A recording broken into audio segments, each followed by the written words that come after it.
Ça c'est bon. Micro. C'est bon, check. J'ai enregistré. C'est en train de tourner. J'ai mon script. C'est parti. Hello et bienvenue dans cette nouvelle vidéo. Aujourd'hui, un nouveau sujet sur lequel je ne suis encore jamais allée. On va parler de YouTube. Hyper contente de pouvoir faire cette vidéo. C'est quelque chose que vous m'aviez demandé en début d'année quand je vous avais mis une petite boîte à questions avec tout ce que vous vouliez voir en vidéo YouTube cette année. Et vous aviez envie de savoir comment on fait pour se lancer sur YouTube en tant qu'illustrateur. Donc c'est trop cool. C'est vraiment un sujet dont on parle très peu parce que y a pas beaucoup de monde sur YouTube en tant qu'illustrateur. Je vais pouvoir vous parler de ça aujourd'hui. C'est parti. Donc, juste pour vous faire un petit récap, histoire juste que vous situez les choses. Situez Je suis sur YouTube depuis environ mi-2019, où j'ai fait quelques vidéos comme ça, à droite, à gauche, rien de régulier. Et arrivé en 2021, l'année dernière, j'ai voulu profiter, c'était exactement au moment du 3e confinement, donc environ au printemps, je crois que ça fait exactement 2 ans. Oh, ça fait 2 ans? 1 an. Ça fait 1 an.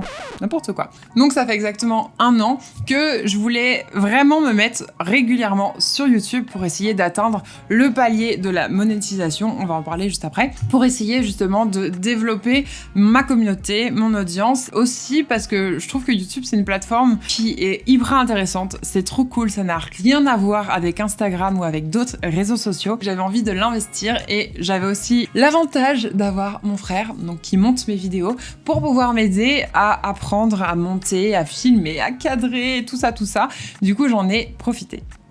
Allez, c'est parti, on revient sur le sujet, sur les illustrateurs, c'est pour vous cette vidéo. Pourquoi commencer une chaîne YouTube quand on est illustrateur? Vraiment, le gros point fort, le gros truc que je peux vous dire et que je donnerai toujours comme avantage, c'est que des illustrateurs, et particulièrement des filles illustratrices sur YouTube qui parlent français, il y en a vraiment pas beaucoup. Je pense que des illustratrices sur YouTube francophones qui sont régulières, du coup qui ont une communauté de plus de 2000 ou 3000 abonnés, on est à peu près une vingtaine. Vraiment. Genre, vous avez bien entendu, une vingtaine. Allez, peut-être que j'ai oublié des gens, qu'il y a vraiment des gens que je connais pas. Au maximum, on est 50. C'est que dalle. C'est vraiment rien du tout par rapport à Instagram où il commence à y avoir beaucoup de monde. Du coup, il y a une place gigantesque à prendre sur YouTube en tant qu'illustratrice. Je sais qu'il y a des mecs, j'en suis pas beaucoup. Les mecs, j'ai l'impression que c'est plus graphiste, design. Je sais qu'il y a quelques illustrateurs mecs, mais en francophonie, j'en connais vraiment pas beaucoup. Donc, n'hésitez pas. Commentaire juste en dessous. De toute façon, je vais vous rappeler dans la vidéo de mettre au fur et à mesure des références si vous êtes des gens que vous suivez en francophone, en illustrateur sur YouTube. Écrivez-les s'il vous plaît, parce que je pense que j'ai pas vu tout le monde. Mais en tout cas, on n'a pas non plus 36 000 personnes. Il y a vraiment de la place. Je parle bien des gens qui sont réguliers, qui postent pas 2 fois par an, mais qui postent au minimum 1 fois par mois. Le deuxième énorme avantage, c'est que vous passez beaucoup plus de temps avec votre audience. Les gens qui regardent vos vidéos, c'est des gens qui ont envie de voir vos vidéos, qui ont envie de vous voir et qui acceptent de passer un peu de temps avec vous. Sur Instagram, quand quelqu'un voit un post, allez, au grand max du max, on passe 1 minute sur le post. Donc ça, c'est si vous lisez toute la légende et que vous passez toute la vidéo ou tout le carrousel. Mais on va dire en moyenne, quelqu'un passe 15-20 secondes sur votre post sur Instagram. Alors que sur YouTube, on passe 15 à 20 minutes avec la personne. Ça n'a rien à voir en tant que fidélisation d'audience. Moi, je le dis tout le temps quand on me pose la question sur YouTube, les gens acceptent de passer 15 minutes avec moi, ils acceptent de s'asseoir, de me mettre sur leur télé. Et aussi l'avantage, c'est que sur Instagram, vous pouvez avoir des gens qui parlent pas forcément votre langue, ils vont juste regarder un petit peu vos posts. Alors que sur YouTube, ça n'a aucun intérêt de s'abonner à une chaîne dont on ne comprend pas la langue. Donc, c'est vraiment mon gros avantage aussi, c'est que sur YouTube, j'ai 100% de francophones qui me suivent, qui arrivent à regarder mes vidéos et à vraiment m'écouter. Et ça, je trouve ça trop cool. Donc, cœur sur vous, les gens qui regardent sur YouTube. Et en dernier avantage, c'est une manière encore plus efficace de vendre vos produits. Surtout en tant qu'illustrateur, si vous avez une petite boutique en ligne, que vous faites un petit peu de papeterie, des posters, des illustrations personnalisées, tout ça, vous allez pouvoir les vendre beaucoup plus facilement parce que sur YouTube, vous allez pouvoir montrer un peu tout le process.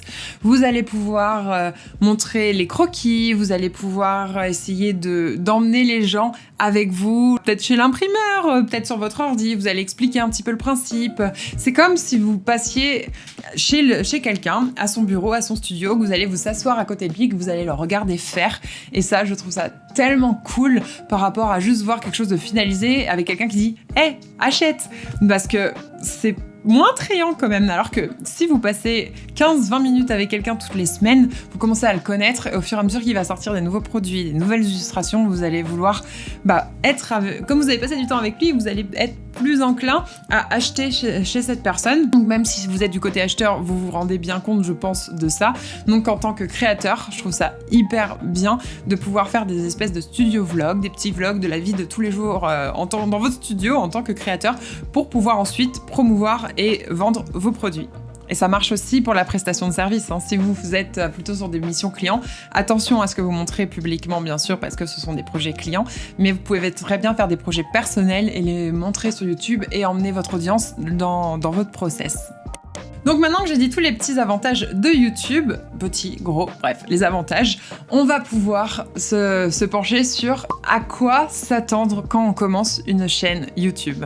Genre les points cachés, les choses que les créateurs ne vous disent pas, ce que tous les gens pourraient mettre en titre de vidéo YouTube d'ailleurs. Donc moi je vais vous le donner dans cette partie-là.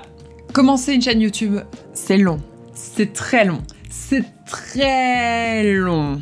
Vraiment, vous allez commencer, c'est un peu le point sur lequel la plupart des gens abandonnent dès la première vidéo, c'est que c'est très long. Un post Insta, c'est une illustration que vous faites, le temps de faire le post Insta, même si c'est une illustration pour vous ou juste une photo que vous avez prise avec vos téléphones, le temps de la poster, c'est 1 minute, 2 minutes. Allez, 10 minutes si vous réfléchissez vraiment à la légende et peut-être une demi-journée si vous faites quelque chose de vraiment stylé, que vous allez faire un reel avec du montage et tout. Là, ça peut prendre, 2-3 heures. Ok. YouTube, lorsque vous allez commencer, vous allez mettre entre 1 et 2 jours pour tout faire. Tout faire, c'est-à-dire avoir l'idée, scripter la vidéo ou en tout cas avoir les grandes lignes, filmer, monter la vidéo, enfin couper vraiment pour avoir quelque chose d'à peu près propre, éditer, donc la couleur, essayer d'avoir une bonne lumière, mettre un petit peu de graphisme et la publier. Il y a quand même beaucoup de choses à faire et le pire, c'est le montage.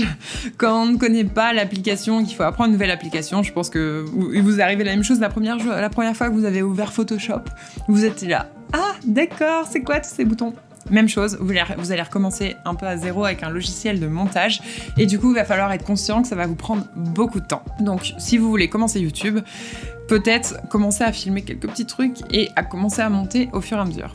Il va falloir apprendre à parler à une caméra.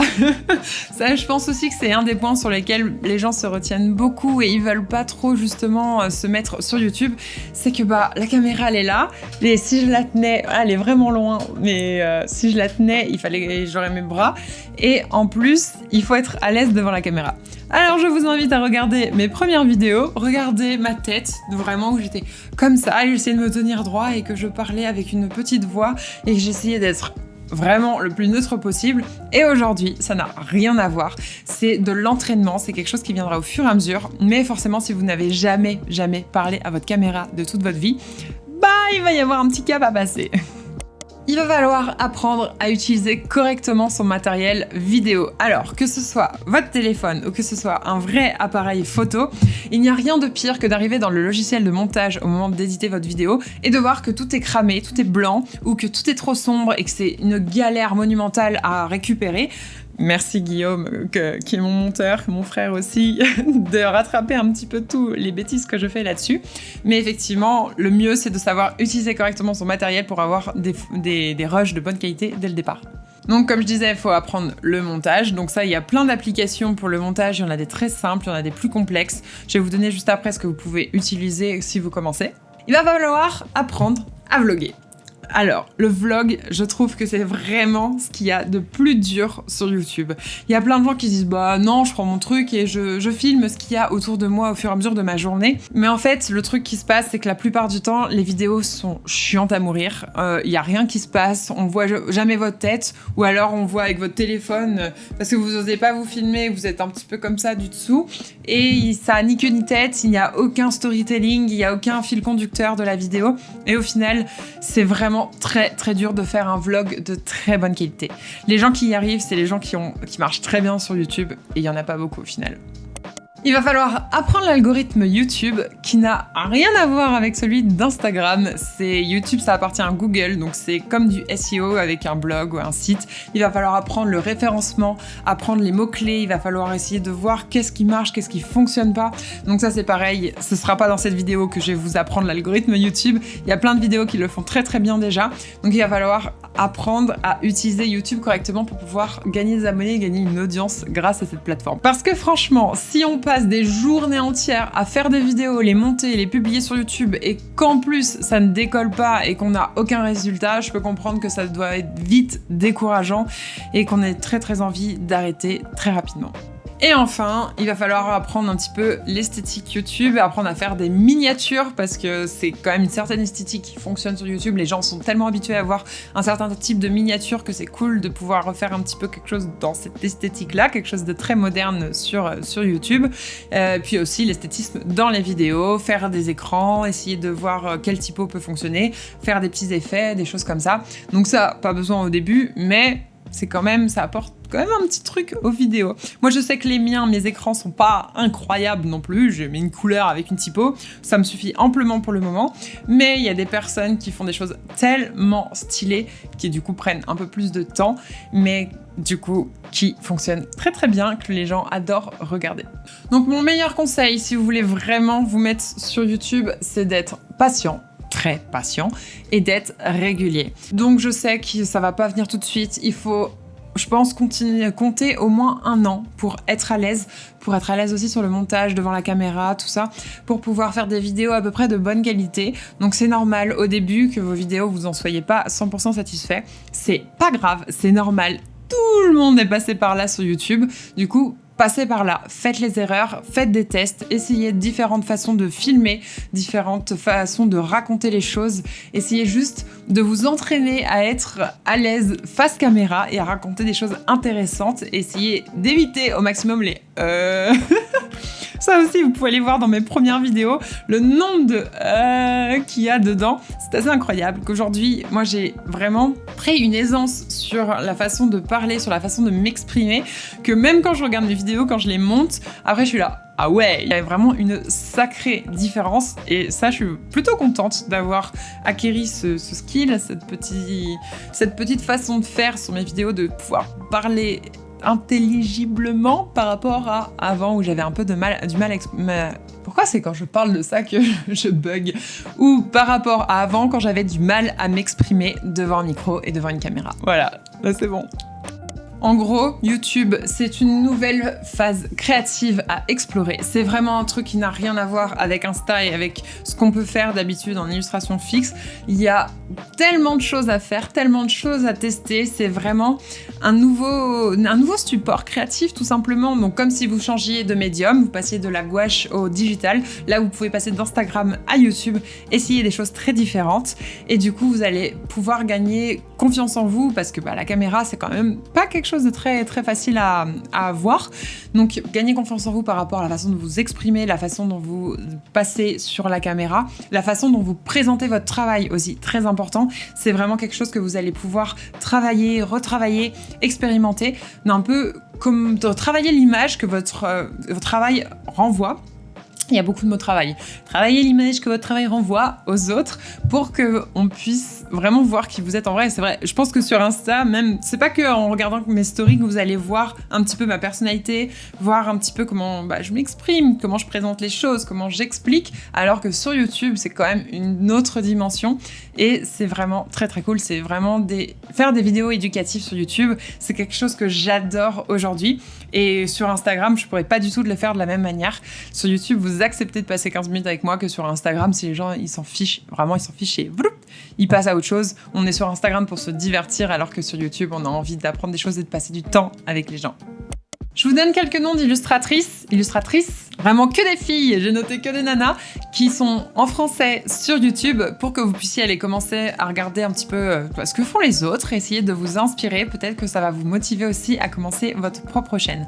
Donc j'ai noté quelques noms, mais n'hésitez pas à noter d'autres noms juste en dessous dans les commentaires. Moi je suis toujours aussi à l'affût de voir un petit peu ce qui se fait, n'hésitez pas à me donner aussi des noms. Donc j'ai noté Marie Boiseau, Yessi, donc Cyrielle, Rose Poudrée, Lana Songe, Mikanki, Ectomorph, Maryse Pénal, Ellie Mystique. Je vous mets tous les noms en dessous en lien dans la description, comme ça vous pouvez cliquer, ouvrir plein d'onglets et abonnez-vous à toutes les filles. Franchement, elles font de super contenus. Elles font vraiment pas des choses très régulièrement, donc une semaine ou mois. Donc vous allez pouvoir voir des vidéos qui sont récentes. Donc n'hésitez pas à aller regarder ce qu'elles font et à vous abonner à leur chaîne pour pouvoir avoir toujours plus d'inspiration. Merci beaucoup d'avoir regardé cette vidéo, j'espère qu'elle vous aura plu, que le sujet a pu vous inspirer à tester quelque chose de nouveau. N'hésitez pas du coup à me dire en commentaire si vous avez aimé et à me laisser aussi des noms et peut-être des liens, ce sera encore plus cool d'avoir les liens vers d'autres chaînes YouTube francophones qui font de l'illustration ou même graphisme design, je trouve ça trop intéressant. Et à liker cette vidéo et aussi à vous abonner si vous voulez voir plus de vidéos sur ce sujet. Je fais une vidéo par semaine. Voilà, allez, on s'arrête là pour aujourd'hui. Salut!